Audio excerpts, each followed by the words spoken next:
manifestations of the police in Cairo have been limited traffic directing duties. The ultimate responsibility for the security of the demonstration has fallen to the army.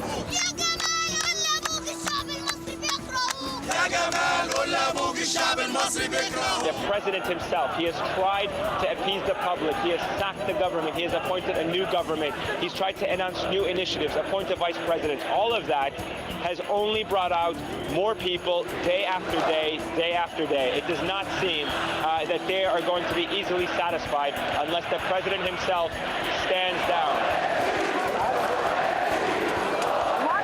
Here are telling us they're extremely frustrated. They don't understand why the president, in their own words, is not getting their message.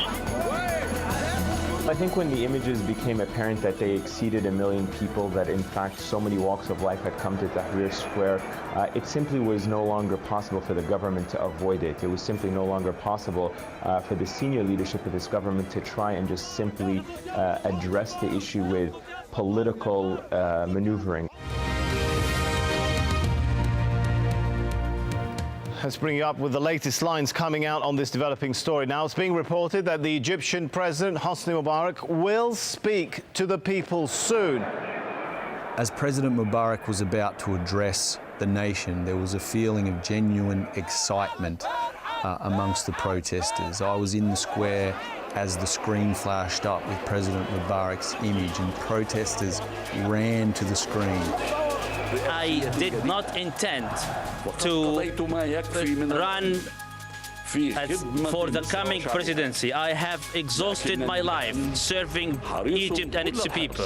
I tell you in plain words that in the few months remaining in my current term, I will work towards ensuring the measures and procedures that will guarantee the peaceful transition of power.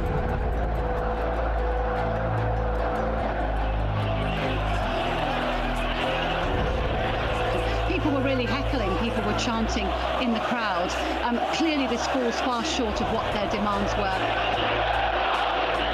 Feeling here has gone into possibly that of anger. They are extremely furious. They don't understand how the sheer amount of numbers that have come out in the streets in recent days has not been enough to convince them. It galvanized and inspired, and perhaps with the help of other elements, triggered a great deal of pro-Mubarak supporters who felt that the president had been humbled, that the president had been, in some ways forced into this position. And what we saw afterwards triggered a lot of violence. As we were trying to make our way out of Tahrir Square, a lot of the protesters were actually trying to make their way back into the square and telling us not to leave, not to leave, that there were reports of pro-Mubarak supporters heading into the heart of downtown to Tahrir Square to confront the protesters. It isn't quite clear who the Mubarak supporters are, but with their arrival comes violence. Okay. Do you hear the gunfire? We hear shots being fired. Well, clearly the confrontations seem to have begun between the two sides. We have seen dozens of the protesters disperse, run in different directions. There's clearly a sense of panic here. US President Obama speaks to Mubarak for 30 minutes on the telephone. America urges the Egyptian president to back down. After his speech, I spoke directly to President Mubarak. He recognizes that the status quo is not sustainable and that a change must take place. Other Arab governments are already feeling the effect of the masses in Liberation Square. Ali Abdullah Saleh, Yemen's president of 30 years, announces he will step down in 2013. But the Egyptian regime is not going quietly.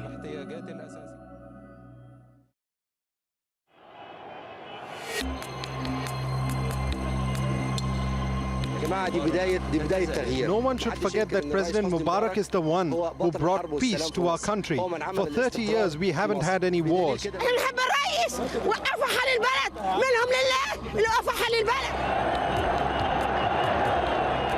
The day after the Million Man March, we could see these groups of pro-Mubarak supporters now hitting the streets.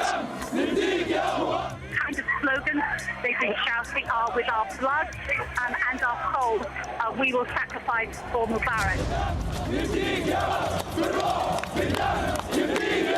State TV is reporting that they are warning people of expected violence around the protests today. I was in the middle of a pro-Mubarak demonstration. The people I met were really very, very frenzied, very, very heated.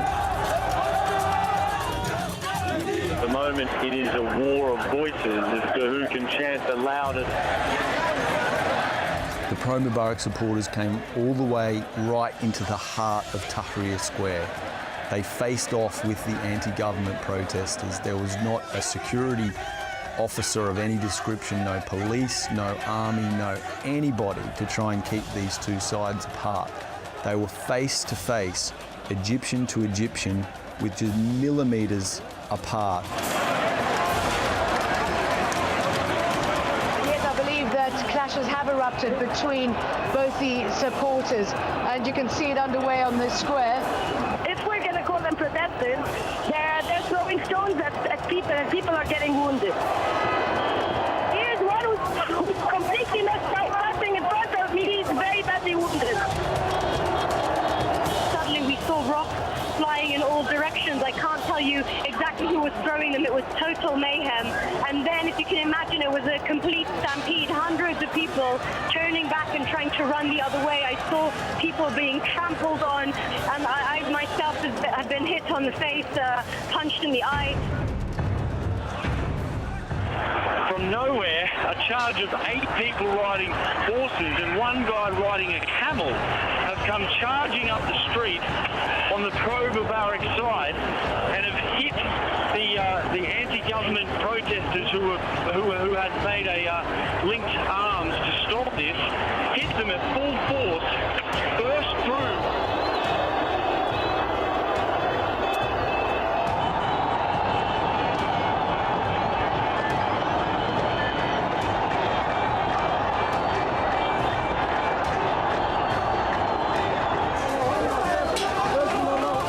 That for some of the young men who'd come out, particularly on the pro-Mubarak side, it was almost like a day out for them. I got the impression that they were really enjoying themselves. It was almost like a real-life video game.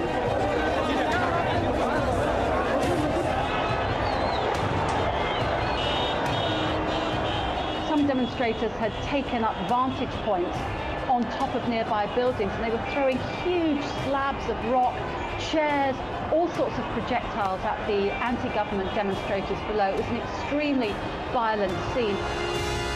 As darkness falls, Egypt descends into chaos. They were smashing the lights on the street so that everything went dark. They were covering their faces with balaclavas. They were making the makeshift bombs, the homemade bombs in the canisters in front of us. We've lost a lot of people.